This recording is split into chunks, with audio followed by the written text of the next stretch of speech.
The more you are self-aware, the more productive, effective, efficient you become in life.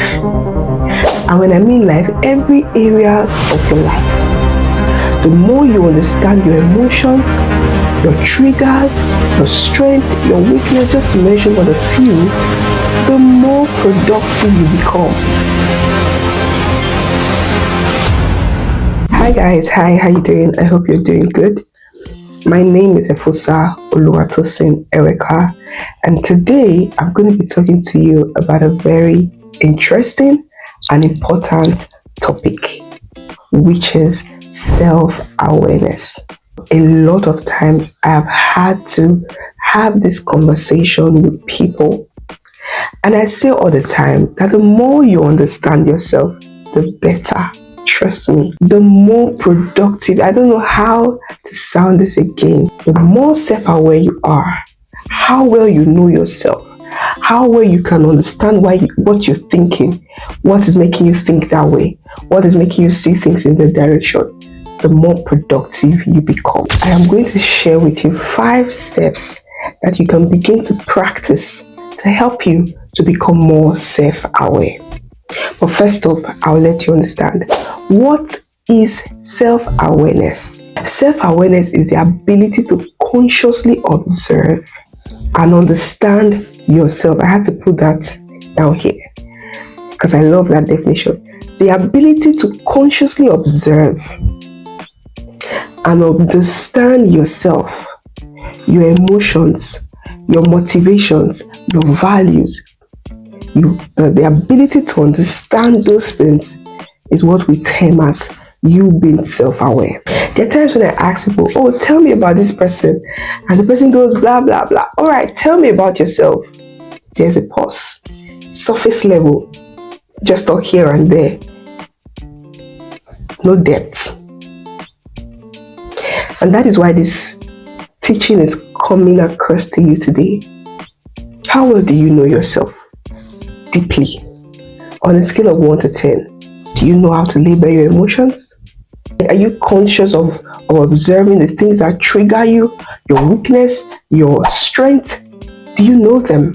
But when you can pay attention to yourself, you would be able to serve yourself better to your word, and also manage yourself better in the word system that you are.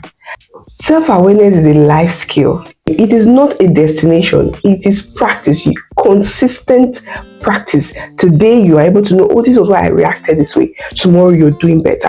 Next tomorrow you find out about yourself. Tomorrow you're doing better. That's the goal. So I'm going to be sharing with you 5 steps. There are more. For the purpose of this video, I'm going to share with you 5. Number 1 is journaling. Yes. Do you have a book to write, to journal? If you don't have one, go get one.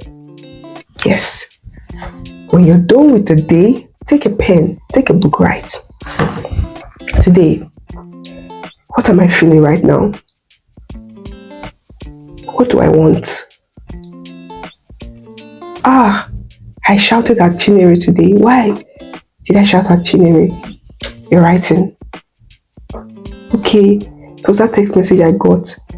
I was angry. And when she came, the outburst, oh, how could I have acted better? Your mind is thinking. So you know, was it a particular word he said that made me feel that way? So you know that when that word is said to you, it does something to you. Next time, when the word is being spoken, your reaction is better because you know that word gets me angry. If they say that thing to me, I'm just going to blow down this place. I'm going to tear down this place. But somebody says it tomorrow and you're like, instead of going all crazy and mad and stressing yourself, you know how best you should comport yourself and present yourself in that kind of situation. Journal. Write things down. When you write things down, it forces your thoughts to slow down and examine things. Try it. Practice mindfulness. Oh, I'm busy. I have work to do. Family, business, everything, school, the lecturer is calling. everybody is busy. But if you can practice at least 10 minutes every day, you sit down with your thoughts quietly. You observe your thoughts. This is the foundation of self-awareness. You're able to observe your thoughts. Able to observe the things that are going through your mind. That act will go a long way in helping you to become more conscious of yourself. Number 3, seek honest feedback. Yeah. Self-awareness is a very broad topic. This particular one is another one we can talk about. But in here, seek feedback. Look for 2 or 3 people. Ask them, what is one thing I consistently do that has really that you've noticed has been a pattern in my life? Because when it comes to self-awareness, there's a thing we call blind spot. There are certain things you may not see in yourself. Yeah. You're not aware. So ask and listen when you are being spoken with. Don't go with a judgmental mind and say, no, that is not me. No, that is not me. No, you say this about never. No. When you listen to their feedback, you're asking minimum 3 people, and these 3 people are saying one thing consistently. Beloved, pay attention. Pay attention. It is not a time to get angry and start defending and say, no, that is how we are in my family. You met 3 people, you are humble enough to hear their feedback. And one particular thing was consistently said about you from 3 different people. Hey, it's something you should pay attention to. Yes, trust me. Pay attention to it and sit with yourself. Think and know what is the best way I can present myself better. That is how you grow. That is how you become a better version of yourself. No matter how painful or ego-stinging their feedback is, remember that you actually reached out to them for feedback.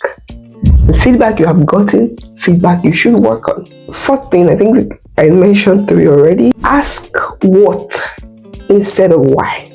A lot of times when you go into the why am I anxious today, it kind of sends you into a spiral. Like you're thinking like so many things. Instead of going the why, ask what is making me anxious. Efosa, what is making you anxious? What is making you anxious? It's specific. Your mind jumps immediately as to what is the problem. What is making me anxious? What am I not doing right? What are my weaknesses? What are my strengths? Using the what instead of the why will get you to the direct point than having a spiral of thoughts. If you desire to be a better version of yourself, then you must be willing and humble to ask yourself very intentional questions. And after asking, intentionally now work on those things. Because nobody knows you better than you. Yes, I'll say that. And let me explain that so that you don't say, oh, but you said you can ask people about you. Of course. Everything, your human frame, your mindset, everything about you, when you give it a level of intentional depth, you will find, you are honest yourself, you will find out things in you that at surface level you would never have seen. When you get feedback from people, when they are telling you those things, because as humans, denial is one of our first response. People tell you something about the urge to deny is always there. When you sit with those feedback you are giving and you really think, you tell yourself, it's true. It's true. What this person is saying is true. That is why this happened. That is why this happened. That is why this happened. So go with the what. Ask yourself what instead of why. And lastly, identify your core values. What are the things that your life is built on? What are the values you run with? Yes, in your finances, your spending, every area of your life, your family, your work, your business. What are the values that your life is built on? If you can identify at least 5 top values that you run your life with and begin to audit your life on those values, you make significant progress. I've shared with you 5 tips today, and if you can put it to practice, you will see that the level of awareness you have for yourself would have risen from 0 or whatever scale it is to a higher number. I believe you would practice because, like I know and like I say, practice always makes progress. What will you do with this information you've heard today? I'll see you some other time. Bye.